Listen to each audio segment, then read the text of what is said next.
icyo gihe abantu batashoboraga gutura mu Rwanda. Uyu munsi tukaba turi miliyoni 14 kandi ubutaka bw'u Rwanda ntibwakuze. Uko bwangana icyo gihe niko bungana uyu munsi. Burya iyo hari ishyari n'umutima mubi abantu barabyigana. Ariko aho nakuriye baciye umugani ngo watari umwaga, sinzi icyo Kinyarwanda mvuze niba cyumvikana, atari ishyari hari urukundo. Ngo uruhu rw'imbaragasa kandi ntibagwa, ngo rwiyoroswa n'abantu babiri. Nta muntu urabona uruhu rw'imbaragasa. Ni ikimenyetso kivuga ko akantu gato abantu bashobora kugasangira. Reka mbabwire ino jambo, ingengabitekerezo iracyahari kandi iracyari muri kano karere, iracyari no hanze. Gusa dufite amahirwe ku bumwe bw'abanyarwanda bugeze ku rugero rwa 95 cyangwa se 9% hagati aho ngaho. Ariko abana bakoze jenoside, abayikoze batagarutse mu murongo, yewe biranavugwa ko hari na bamwe mu bayihagaritse, bamwe ngo bashutswe, abandi barishuka, n'uyu munsi bafatanije n'abajenosideri. Reka mbabwire ko ayo masaha twicaye aha ngaha hari bamwe mu banyamurenge uyu munsi bari mu Kigunda bahunga ingabo za Kongo, z'u Burundi,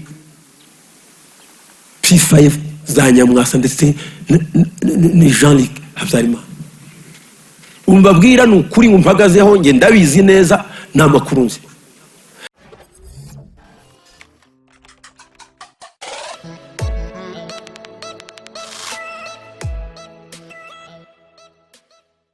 Arakoze cyane mwishe amagambo mbaye ijambo.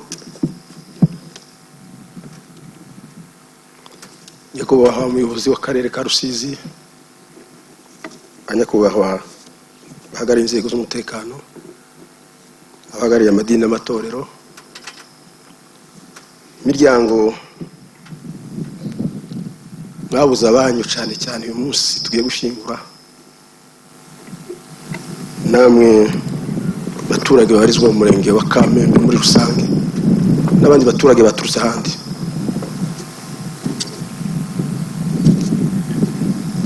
Ndabihanganishije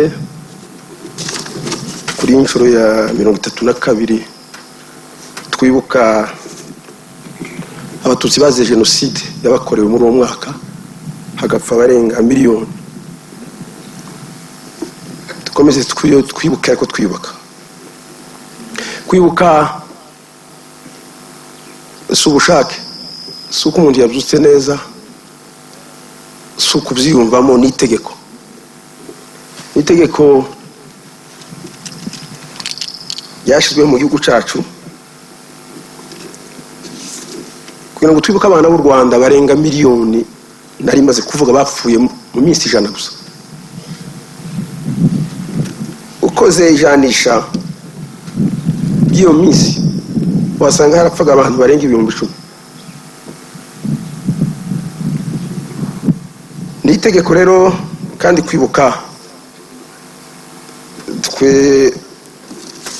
abasoma Bibiliya bakanayemera abakristo, ni ijambo tuzi cyane ryanditswe muri Bibiliya inshuro nyinshi. Cyo gituma mzumva binyoroheye byagera kuri jenoside yakorewe abatutsi ho kabzumva cyane, kubera ko nakoze mu nzego mu ngiko gacaca, nabonye byinshi abenshi batabonye. Nari umuza bikorwa y'ingiko gacaca mu karere ka Gashonga n'ahandi henshi nagiye nkorera. Nabonye umuntu haguruka agahamya ko yacisha abantu barenga 20-30, akaba gihagaze muri societe nyarwanda, agenda akarya akabyuka akaryama, kuba yaravyemeye agafasha kubaka umuryango nyarwanda, agahabwa imbabazi nabo yiciye, akazihabwa n'igihugu, akazihabwa ndetse n'inzego z'ubutabera. Ibintera rero gutanga ikiganiro cy'amateka nuko mzumva muri urwo rwego. Hari igihe abantu babyumva nk'amateka nyine batashikira kubera ko batayabayemo. Narabibonye. Ikindera n'undi mwete nuko muri 94 muri uku kwezi kwa 4 kuri aya matariki n'ayandi yabanjirije iyi ngiyi itariki nazayikurikira hari abantu bagaragara mu nama mbwirwaruhame nk'izi ngizi batari guhumuriza abantu baticawe imbere n'abatutsi n'abahutu ahubwo barimo bakangurira abantu kurimbura abandi. Ariko uyu munsi nkaba mbivuga twicaranye twese nta muhutu nta mututsi nta n'ikimenyetso kibiranga kuko indangamuntu zacu ibyo ntibyanditswemo bikanteza rero bikampa ishema ryo kubiganira. Narimvuze rero ngo ni amateka yacu. Ya amateka ni umutungo rimwe ugizwe n'ibintu bitari byiza ariko umuntu adashobora kwikuraho. Ibindi byinshi wabyivanaho bishobotse ariko amateka ntibikunda. Hari nimba tujya turirimba ngo Imana isibanganya amateka mabi ngo ikayahindura amashya. Nibyo. Ariko nubwo yahindura amashya umuntu ntayoberwa aho yanyuze. Ahubwo Imana ihindura amateka ikayagira amashya ku buryo bwihariye. Aya mateka rero turayibuka icyambere kubera ko twabuza abacu ngomba gufatanya n'imiryango ya. Icya kabiri ni ukugira ngo twigishe abantu tubafashe nabo banifasha kurandura ingengabitekerezo yabyaye jenoside. Kugira ngo jenoside ibe ntiyashoboka hatabaye ingengabitekerezo. Ingengabitekerezo kirangwa n'imyigisho. Amateka asubiye haruguru narimvuze hari abanyabwenge bavuga ko amateka atuma banukirwa n'ibihari ndetse ngo bikadufasha no guteganyiriza ibindi bizaza.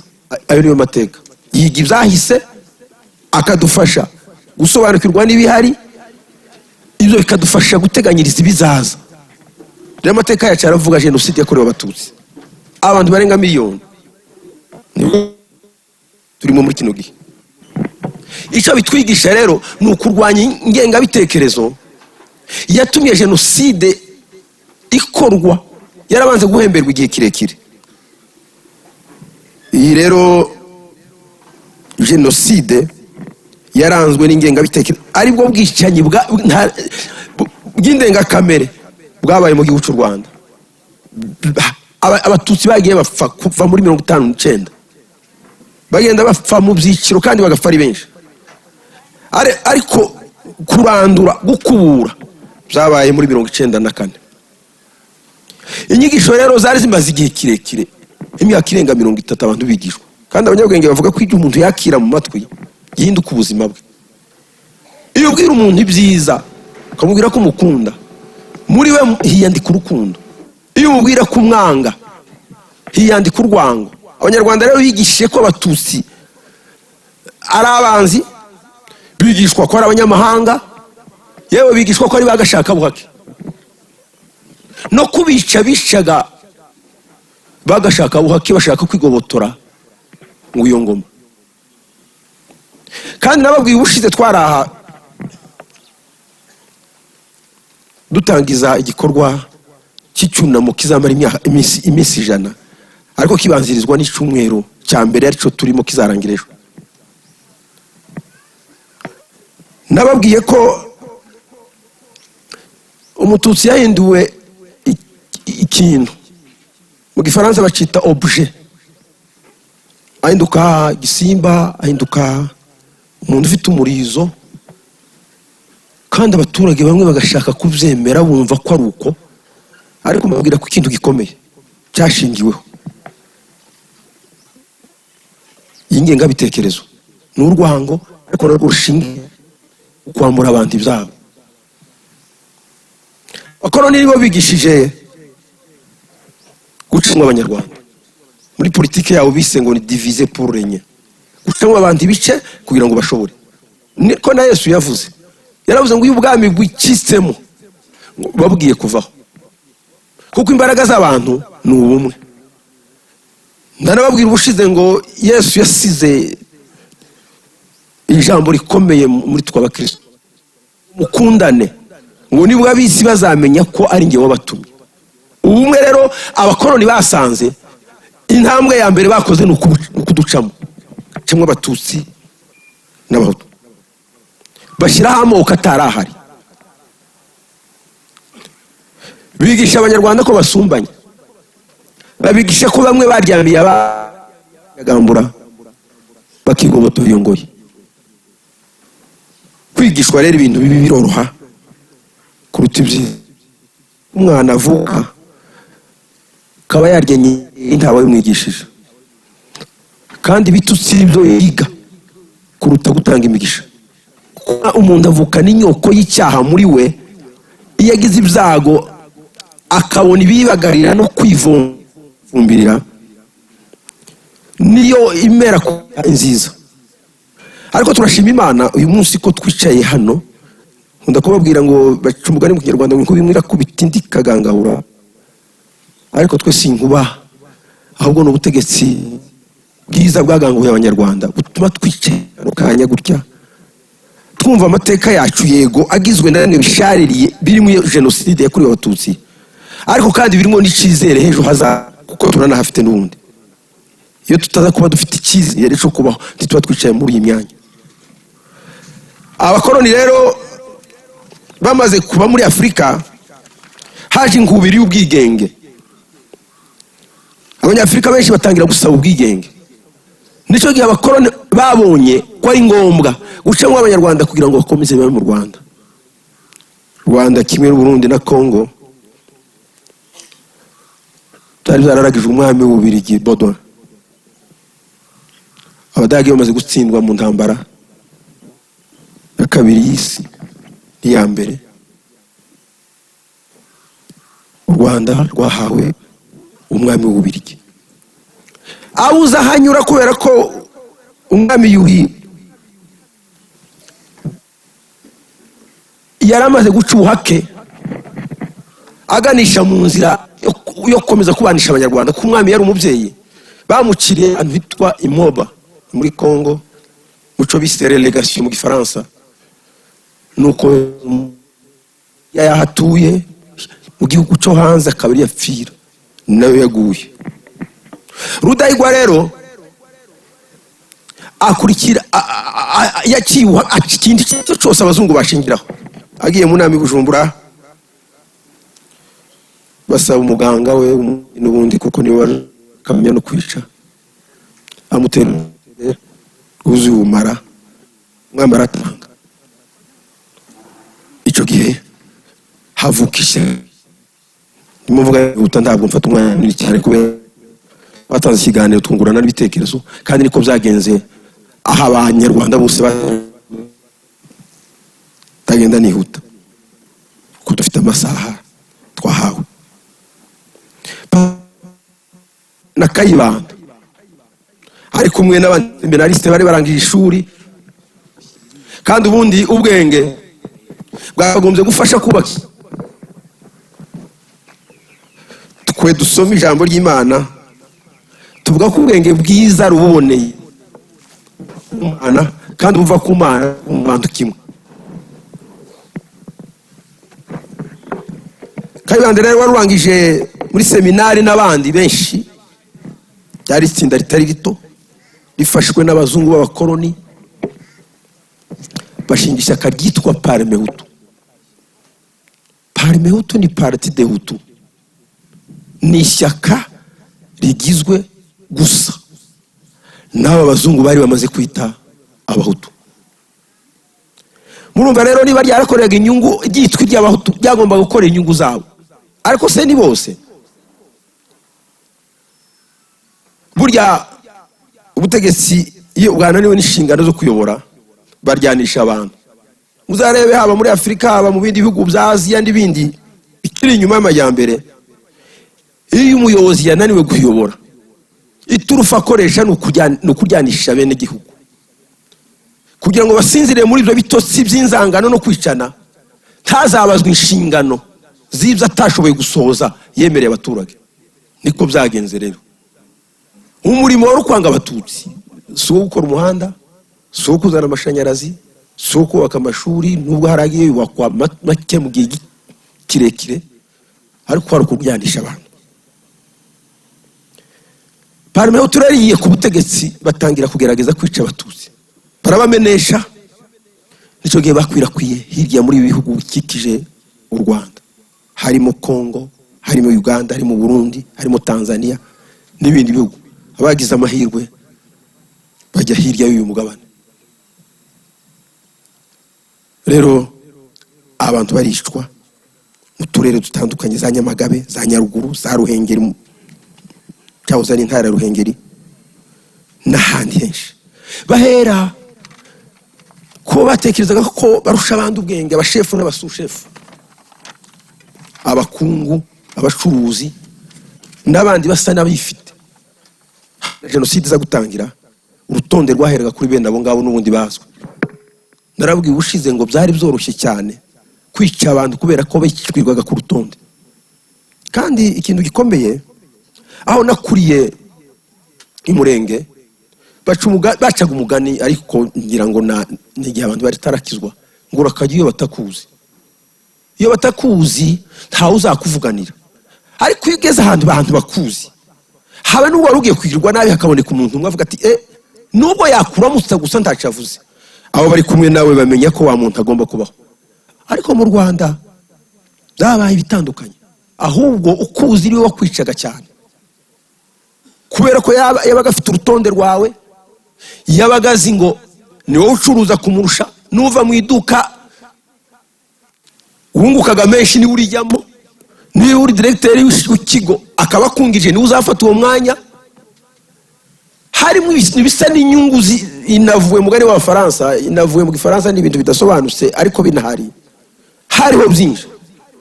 Rero iyo ubona guzi nicyo gihe bagira ubwoba kuruta utakuzi. Wa mugani nari haruguru rero aho nakuriye muri jenoside yakorewe abatutsi mu Rwanda, uwo mugani waravugurujwe. Nari mvuze ngo ubwicanyi bwabaye henshi mu myaka itandukanye ntenda kuvuga, twagiye tubivuga ubushize. Muri 73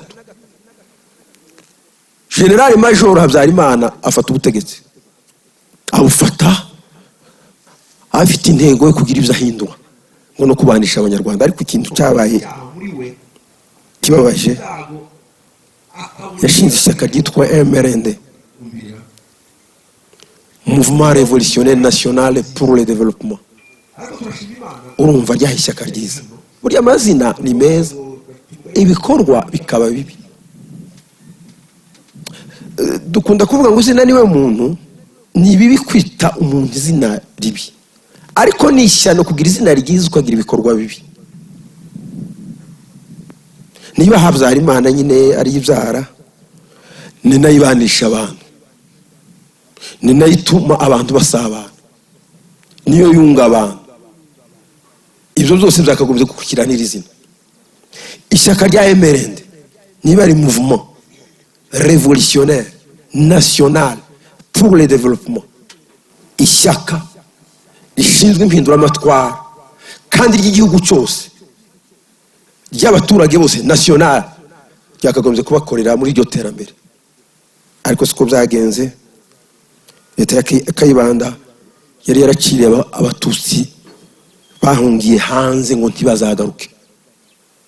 Noneho Habyarimana we ahita avuga ko igihugu cyahindutse nk'ikirahuri cy'amazi, uzanye amazi ukamena muri cya kirahure ayararimo arameneka. Mu yandi magambo, abatutsi nibagaruka aho ntibazabona aho bajya.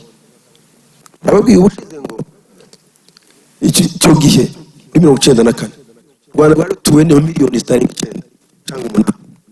Mbabare kuvuga imibare ariko ndagiranye ko aho ubu ngubu ni miliyoni 14. Kandi ubu kugeza isaha washaka isambu yayibona. Hano hari abakomisiyoneri benshi ukeneye isambu bayimurangira. Niba icyo gihe abantu batashoboraga gutura mu Rwanda, uyu munsi tukaba turi miliyoni 14, kandi ubutaka bw'u Rwanda ntibwakuze. Uko bwangana gishoge niko bungana uyu munsi. Burya iyo hari ishyari n'umutima mubi abantu barabyigana. Ariko aho nakuriye baciye umugani ngo watari umwaga, sinzi icyo Kinyarwanda mvuze niba cyumvikana, atari ishyari hari urukundo, ngo uruhu rw'imbaragasa kandi ntibagwa, ngo rwiyoroswa n'abantu babiri. nta muntu urabona uruhu rw'imbaragasa ni ikimenyetso kivuga ko akantu gato abantu bashobora kugasangira. Habyarimana we rero agera igihe asaba ko ibihugu bahungiyemo byabaha ubwenegihugu. Tekerezaho perezida w'igihugu asaba ko abaturage be bahama mu bihugu bahungiyemo bagahabwa ubwenegihugu ari we basabira. Ivangura ryari rigeze kuri icyari gikomeye muri ibi nakivuze ntangira, imitungo y'abatutsi yabaye intambara ikomeye cyane yo gutuma bahera ishyamba. Amasambu yawe yagabanijwe, leta irayihariye yigabiza, ayandi yiha abaturage. Noneho inkotanyi ngo zitere mu kwezi kwa 10 ku itariki ya mbere 1990, abari muri amasambu bose babwirwa ko bene yo bagarutse, kandi bagarutse bafite ingabo z'abanyamahanga, niko byavugwaga, ndetse bagarutse bafite n'imirizo. Uretse kubamenesha muri ayo masambu, bazabagirira bazabakora n'ubundi bugome. Babantu bagurukana niyo nka badashatse kwica gusa, ahubwo banashaka no kwica bakarwana no ku masambu yabo n'ubutaka. Muzi ko amasambu n'umunsi ni ikibazo, ariko Imana ishimwe ko abantu batakiyazanya ngo bicane, kandi n'abicanye babareze ku mategeko ku buryo butangaje barabihanirwa. Ariko isambu hari umunyabwenge bavuze ngo dupfa ubutaka, ngo kandi twese aribwo duhambwamo. Ukaba warwanira intambwe 3 z'ubutaka, wapfa akaguhamba muri bwa butaka. Sivuze ko ubutaka ari bubi, tubugire n'umutungo ukomeye, ariko kandi ntiwakagombye guteza abantu ikibazo kugeza aho bicana. Iyo tuvuga aya mateka tuba tunaboneho n'akanya ko kwigisha abantu. Rero avuga ko bagomba guhera iyo ngiyo bagahabwa ubwenegihugu, ariko igihugu cy'u Rwanda cyakwakira n'abandi benshi kandi bakabona aho batura. Ashyiraho politike yihariye ngo yiringaniza, kandi bikemerwa mu gihugu. Burya iyo politike atari nziza, abantu ntibamenye ibiriho, abaturage barabyakira, bakiriringaniza y'uturere.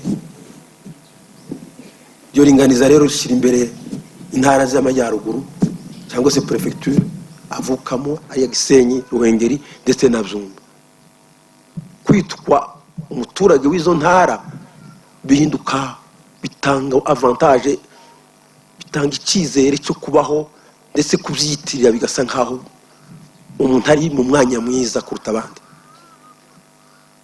Abatutsi bakurwa mu mashuri, bakurwa mu mirimo, kandi hashyirwaho amatsinda y'abandi banyarwanda.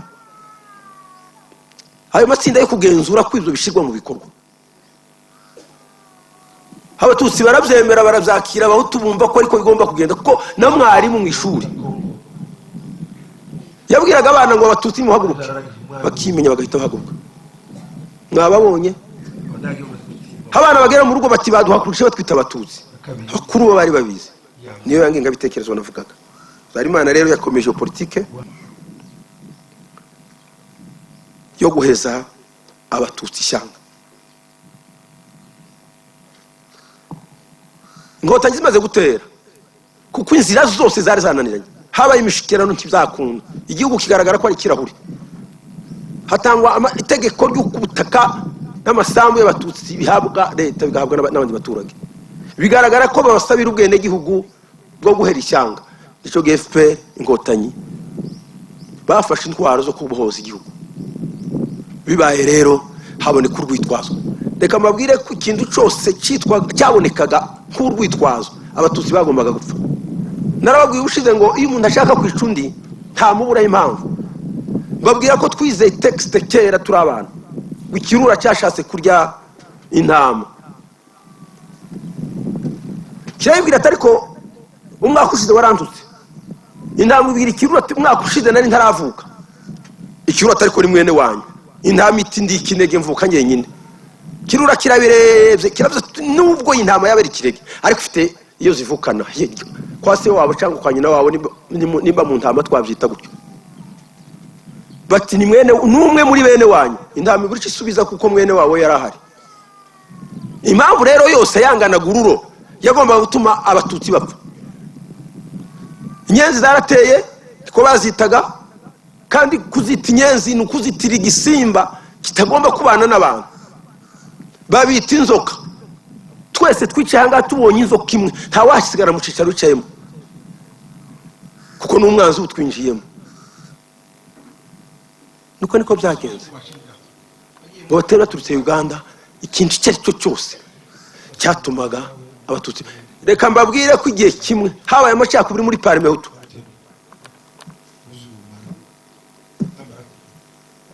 Hishwa abatutsi ngo nibo bazanye amacakubiri mu ishyaka batarimo. Ntibari muri Parmehutu, twavuze ko ari ishyaka ry'abahutu, ariko ngo nibo bazanye amacakubiri. Bazi amacakubiri yabaye muri Parmehutu. Urwitwazo rwose bakomaga gutuma umututsi apfa. Rero nari navuze ko rya tegeko ryo kubambura ubutaka ryashyizwe mu igazeti mu mategeko, ariko inkotanyi ziteye habanza gufatwa ibintu abantu bita ngo ni ibyitso, barapfa mu ntara zitandukanye za Kibirira, za Mutara, za Murambi, za Gatsibo n'ahandi henshi. Bamwe barafungwa bagize amahirwe, ariko abandi baricwa. Ivangura amoko, irondakoko n'ibindi nibyo byatumye FPR inkotanyi bafata intwaro ku bayobozi b'igihugu, bakigejeje ahangaha twese tukirebera. Wicaye ahangaha wese ni umuhano. Si ibi gusa, ingengabitekerezo yijwe no mu ngabo, kandi ingabo muzi neza ko bazita ngo ni apolitique, ni abantu batinjira muri politiki. Ni ingabo z'igihugu nyine zishinzwe ibintu bitatu: zishinzwe kurinda abaturage, cya kabiri zikabarindana n'ibyabo, cya gatatu zikarinda imbibi z'igihugu. Nta kindi. Ariko babigishe ku mwanzi w'igihugu ngo ari umututsi uri hanze, ngo ari umututsi mu gihugu. Hashingwa imitwe yitwara gisirikare muri icyo gihe, kuva muri 1990 kugeza muri 1994. Hashyirwaho imitwe Faransa bita muri para-etatike, interahamwe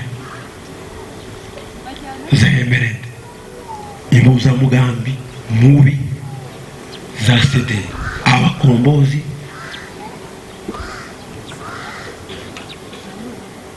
n'abandi za Rwihose. Ni henshi imitwe yitwara gisirikare, kandi ni ishyano iyo igihugu gishizeho imitwe yitwara gisirikare. Hari ibintu bibiri biro. Icya mbere kiba barize igisirikare n'abo sivile batwahawe intwaro. Icya kabiri kontrole yabo ntiyongera gushoboka.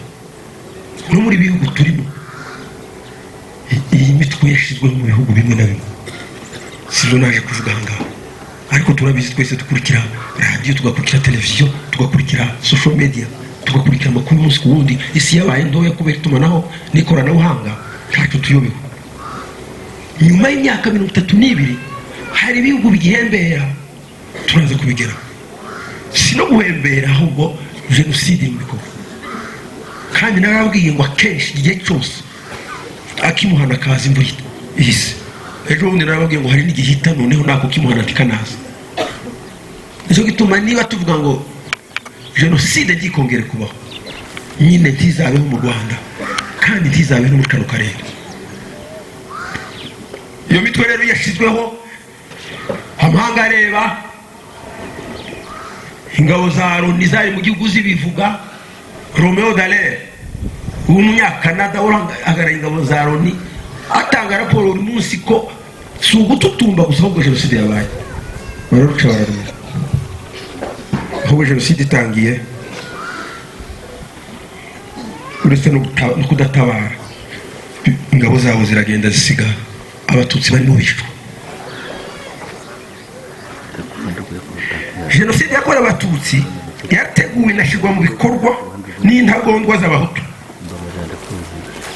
Nizo zabikoze, ariko bitwaza mu mateka hari icyo bita ngo les causes lointaines et les causes immédiates, impamvu zituruka kure n'izituruka hafi. Abantu bize amateka y'intambara y'isi ya kabiri muzi ko hari impamvu za kure, reka mvuge nk'ebyiri cyangwa eshatu nimara mbabwira icyabaye aha ngaha.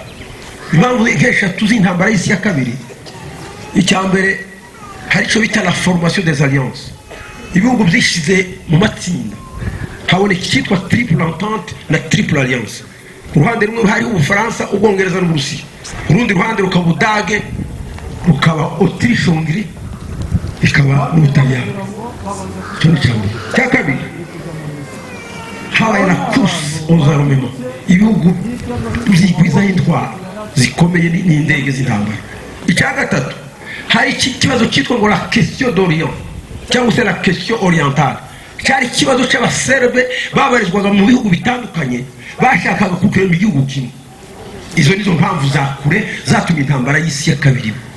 Ariko impamvu nyamukuru noneho yabaye inkomyi n'iyishwa rya François Ferdinand. Yari samuragwa siko muzumva, niwe wari kuzima ingoma, yicirwa mu gihugu cya Serbia. Yari Autriche, Autriche itangaza intambara kuri Serbia, witanze nababwiye. Ubudage wita wifasha n'Ubutaliyani, Ubufaransa nabwo bwinjiramo bufasha Serbia n'Uburusiya n'Ubwongereza. Intambara yabaye. Nababwira rero kugenda bitekerezo nizo cause lointaine, nizo abantu bari barigishijwe. Impamvu za kure, impamvu ya bugufi rero yabaye niyi ni hano rwajya indege iwahoze ari umukuru w'igihugu Habyarimana, kandi ngo yari umubyeyi, kandi umubyeyi ntiyapfa ngo hicwe umwana umwe, bose bararira nk'abapfushije umubyeyi. Nicyo gihugu nabonye cya mbere gipfusha umubyeyi, abana bamwe bakishita abandi kandi bose bamusangiye. Ni umwihariko nyine w'amateka ya jenoside yakorewe Abatutsi. Tujye tuzumva neza. Abamaze gupfa hashyizweho leta, tuzi neza yobewe n'umugabo witwa Sindikubwabo. Nta gahunda y'umuganda yari afite, umuganda wari uguhiga abantu, nta muhanda yabazwaga, oya, nta shuri ryagombaga kubakwa. Icyakorwaga n'ibintu bitatu. Icya mbere ni kugenda igihugu cyose bakamurira abantu kwicana. Icya kabiri ni ugutanga ibikoresho by'ubwicanyi. Icya gatatu ni ukugenzura ko ubwicanyi bugenda neza nk'uko bishaka. Ni umwaka nawo kuyobora leta mu gihe kimeze gutyo, kandi ukaba ufite inshingano bene izo ngizo, nuko umuntu ataramba nk'igiti. Ariko nanone aho tuzabibarizwa, hari ubuyobozi bubi n'igihe kibi, hari icyashya cy'ubuyobozi. Ntabwo bagize umugisha cyane kuba perezida wo kuyobora jenoside no gutanga ibikoresho no kureba ko yakozwe neza. Perezidanse ntiyamugendekeye neza, ariko Imana ishimwe ko uyu munsi dufite ihumure. Ijambo ryacu turayivuga, twaza gusoza tukavuga ngo Imana ishimwe kuko dufite ihumure. Haboneka ibigo byo hanze bifasha kanategura. Abicanyi baratozwa n'ingabo z'igihugu, batozwa na polisi communale, batozwa n'abavuye mu gisirikare, batozwa n'Abafaransa.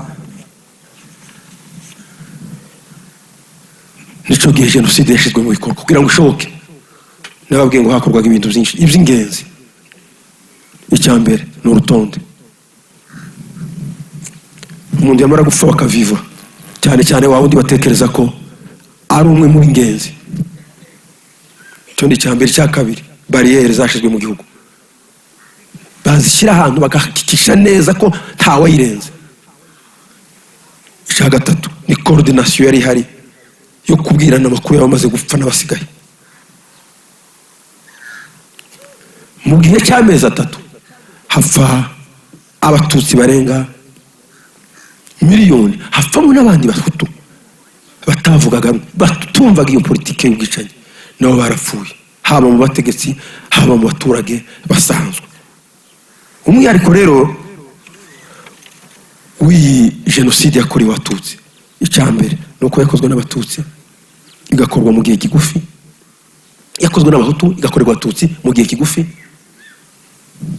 kandi bahuje umuco, bagahuza ibiteke, bagahuza igihugu, bagahuza ubutaka n'ibindi byinshi. Abenshi n'abari barabyaranye muri batisimu, abandi bari barashingiranye, abandi bari baranywanye igihango, abandi bari baraturanye igihe gitandukanye. FPR rero mu kwezi kwa karindwi 1994 ifata umujyi wa Kigali abari ko gufata n'ubutegetsi, ihagarika jenoside yari imaze iminsi 100. Turashima Imana kuri RPF nizaho zari ingabo zayo, iyobowe na Perezida wa Repubulika Nyakubahwa Paul Kagame. Ubu twagiye dukurikirana operasiyo zagiye ziba, namwe murazikurikirana barazivuga, habaye ubwitange bukomeye no kutikunda. Habe na Yesu niko yavuze ngo ushaka kwikorera umusaraba ngo abanze yiyange, ngo akunde, ngo nkurikire.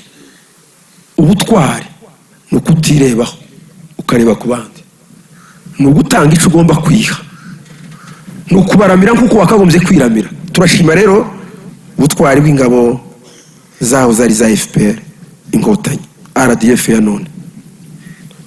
Ariko nanone igihugu kimaze gufatwa, nababwiye ko impunzi nyinshi, hari abantu bambaje batari ko umuyoboko tanga ibiganiro by'amateka, kandi jenoside yabaye utarahangaha aho bivugute. Ndambwira ndariko se ko umukristo Yesu yapfuye mu kinyejana cya mbere, pasaka twizihije uyu munsi, ati dusangaho tuyemera, ati turayemera. None se Yesu twabonye hapfa batoya, ati twemera ko yapfuye. Aya mateka y'isi yose tuvuga, ngewe ubwanjye naranabibonye muri 1994 nahaye Bukavu, niho nigiraga. Nabonye abantu bakeya abatutsi bacitse ku icumu, badusanze hariya bangana urwara cyangwa se bapimirwa ku nzara. Mbona n'abandi benshi bahunze, bari hano kuva Inguba, Nyawera, ukarenga kuri Labote, ugakomeza Ipanzi, zari inkambi gusa. Twahagararaga kuri Yespe tukabona amazari mashya, za Gishoma, hirya hariya za Mururu, za Cyete niko zitwaga, tugahagarara tugafata kwitamo. Ariko ntabwo twamenyaga neza uko igenda, twaje kubimenya tugeze mu gihugu. Umuntu aranambaza ati se wewe watashute ko numva ko ari na hariya. Ndavuga nti ngewe natashye ku masezerano ya Arusha. Muri protokole ya Arusha harimo ijambo rivuga ngo umuntu wese uvuga Ikinyarwanda uzashaka gutaha azataha mu gihugu. Nanjye navuga Ikinyarwanda kandi nicyo naziraga. Ni kenshi twafungwaga hariya tuzira ubunyarwanda. Aya mateka rero ndayumva kandi narayabonye, twari tunayazi. Habonetse rero kubera ko bahunze, bahungana n'intwaro, bakomeza gutozwa n'ibindi bihugu by'amahanga, bya bindi byarebereye nyine. Ariko subi inyuma gato, Ubufaransa bubonye leta yasindika ubwabo yatsinzwe, basabishije muri Loni ngo bagiye gutabara abatutsi, baza mu kintu cyitwa operation Turquoise. Twari hari Bukavu, imodoka za bifaru byambukaga tubireba turi ku muhanda, Abafaransa baza. Nibwo bayageze Cyangugu, bagera Gikongoro ndetse na Kibuye. Gahunda yari iyi kwari gufasha ubutegetsi ngo bugumeho baturwanye FPR, ariko bigerageje birabananira. Ndibuka Nyakubahwa Perezida wa Repubulika yaravuze ngo barababwiye ngo abazungu b'Abafaransa bari Butare, none turabigenza dutabari ku murongo w'urugamba b'imbere. Harabwira ngo se abo bantu nabo bava amaraso, bati barayava, nimba bayava nimukomeza urugamba. Hari umugabo w'Abafaransa umusirikare barabaje ngo cyamubabaje ari mu Rwanda ni iki, aravuga ngo cyatubabaje turi ibisesero ni kimwe nuko twari abasirikare dufite ubushobozi bwo kurinda abaturage, ariko barabutwima. Mbona abatutsi bapfa bisesero mbirebera n'amaso yanjye, ariko ndafite ubushobozi bwo gutabara. Ngo yageze aho akura itumanaho kugira ngo bataza kumushaka ngo bamubone. Murabizi icyo gitabo yaracyanditse, yaragisohoye. Asubirayo n'abasirikare be akuyeho communication ngo ubuyobozi bwe bwo hejuru butamubona kugira ngo aze gutabara. Haraho yatabaye ico gihe, ariko ngo umuzamu wabaje nuko atabonye uburenganzira bwo gutabara umuntu uri kwicwa. Abatutsi bicwaga rero ico gihe biremye mu ibice, n'ubundi imitwe yo kurwanya abatutsi bari barasigaye. Nihuta, twese tuzi byabereye za Ruhengeri, abacengezi, kandi si abacengezi gusa, bari barabicengejemo n'amatwara bari barabicengejemo abaturage hafi ya benshi. Nababwiye ushize ngo je abacengezi uretse nuko twese baduhekuye nk'abanyarwanda ku giti cyanjye, banyiciye umwishe umwana mushiki wanjye. Ndashaka kubereka uburemere bwari buhari. Umugabo we bari batuye ahantu kitwa kuri Base muri commune ya Nyamugari, sinzi uko yitwa uyu munsi, nyuma y'imbiduka y'amazina. Se yari inspecteur, hayoboye abadirecteur birumvikana b'ibigo by'amashuri. Ba bantu bose bahinduka bacengeze, bahunze bahura na wa mwana, ikigo bagifunze kubera intambara ko yari yakomeye abacengeze. Atashi wabo abo nibo bamwishe. Cyakindi nababwiye ngo iyo umuntu abonye uwaza bakize, ariko mu Rwanda warukuzi wakugiriraga nabi. Umwana yarapfuye, navuye hano Busoza aho nakoreraga, tuza kumushingura mu ntambara y'abacengeze yatugezeho twese. Ariko muri 1998 iyo ntambara yarahagaze, abanyarwanda bongera nanone ihagarikwa na RPF. Nyuma rero igihugu cyarubakitse, dufite icyizere, si icyizere gusa ahubwo turi muri kubaka igihugu. Iri jambo ndi muvugo bwaryo naryo no kubaka igihugu ku bantu baza kuryumva, imitima yabo igakira. Tuvuga amagambo ngo dusesereza abantu, oya, ariko turabivuga kugira ngo kuri kumenyekane neza uko kwitwa mu izina ryako. Buri wese azana umusanzu, sa amagambo gusa n'ibikorwa. Tubivuga gusa ariko tunabikore tugeze hirya. Kubaka igihugu rero nyuma yo kukibohora no guhagarika jenoside byashingiye kubaka ubumwe bw'abanyarwanda, kandi rwubakiye ku ndangagaciro yitwa ndi umunyarwanda. Naho politike y'u Rwanda ishingiye. Hari umuntu wambaje ati se ni umunyarwanda, mubyibutsa abantu ninde utazi ko ari umunyarwanda? Ndamubwira ngo kuba ndi umunyarwanda si ugushaka kumenyesha abanyarwanda ko ari bo, ahubwo nuko hirya y'umunyarwanda nta kindi umuntu agomba gushingira aho abana n'undi. Mu yandi magambo, politike y'u Rwanda ishingiye kuko twese turi abanyarwanda, tugahabwa amahirwe angana mu kazi, muri serivisi, mu gutura, mu kubana, hagasigara amahirwe yihariye ku muntu yamuhesha ico ubushobozi bwe bwamuha, ariko twese twahawe amahirwe angana. Ndi umunyarwanda rero, sindi umuhutu, nico bishaka kuvuga, sindi umututsi, sindi umutwa, oya, ndi umunyarwanda. Cyane cyane ko nta naho bigaragara handi. Hari n'igihe abantu batekereza ngo ko umututsi ni ukugira izuru rirerire. Ese ubu ngewe uhagaze ahangaha muri kubona afite rirerire, ese ndiki? Ducukumbuye tukabaza abantu tukabitegereza ntitwabamenya. Gusa hari aho umuntu atekereza ngo abarizwa. Ibyo byose ni umunyarwanda yavanye igitekerezo cyo kubakira ubunyarwanda, imibereho y'igihugu n'abaturage bacu ku kindi kitari umunyarwanda.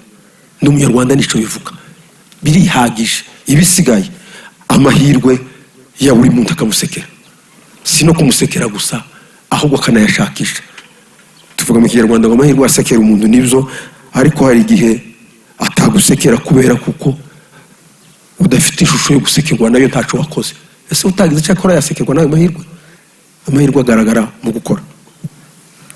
Habonetse rero inama y'umushikirano buri mwaka iraba, undi mu ngenda asiga ibintu byinshi, aho abanyarwanda bicara bari kumwe n'umukuru w'igihugu bagacukumbura ikibazo ku kindi kibarirwa mu karere, mu gace, mu mudugudu, mu murenge, kandi twese nk'abaturage nubwo tutajyayo ariko turabikurikirana kuri Radio Rwanda n'ibindi binyamakuru bitugezaho uko inama itangira n'uko irangira. Havugwa byinshi kandi hakemurwa byinshi. Haza gira inka munyarwanda, abanyarwanda bahabwa inka. Sinzi niba hari ikindi gihugu ku isi muzabaze muzambwira aho inka zihabwa abantu batazi gusa ngo twatekereje ko mukeneye inka zibakure bamara ubworo zibaye ifumbire muhinge mweze. Sinzi niba hari ikindi gihugu, niba kinahari nacyo turagishimiye, ariko reka tuvuge igihugu cyacu. Gahunda yagira inka, abantu bakorozanya, yamara kubyara kwa ihundi yabyara nawe agahundi, yahindi wasigaranye ikabi yawe ikaba umugabane wawe yo kugufasha n'umuryango wawe. Haza umuganda wo guteza abaturage imbere, ariko ari wo wabyikoreye. Twubaka ibikorwa remezo dukoresha imbaraga zacu, tubikora tubikunze, kandi nabyo uretse no kubaka ibikorwa remezo biranaduhuza, kuko nyuma y'umuganda dukora n'inama tugahabwa amabwiriza y'iki gihugu, y'umurongo igihugu dushaka, igihugu gishaka ko twagenderaho, tukungurana ibitekerezo n'abafitanye ibibazo bigakemuka. Ibi nzira yo kwiteza imbere, ariko nanone iba n'inzira yo kubonana abaturanye bakaganira. Haza umuganura, umunsi w'umuganura abantu baricarana. Bushize twakoreye ku Iperu, twasangiye ibigori, twasangiye n'ibyo kurya n'ibitoki n'ibindi. Burya gusangira ni ikimenyetso gikomeye cyane cy'urukundo. Habe na Yesu yasangiye n'abigishwa ijoro yagambaniwemo, ngo azuka asangira nabo, atanga n'isezerano ko tuzasangira nawe ibi byibushe mu bwami bw'Imana.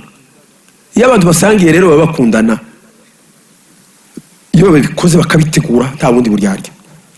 Muganura rero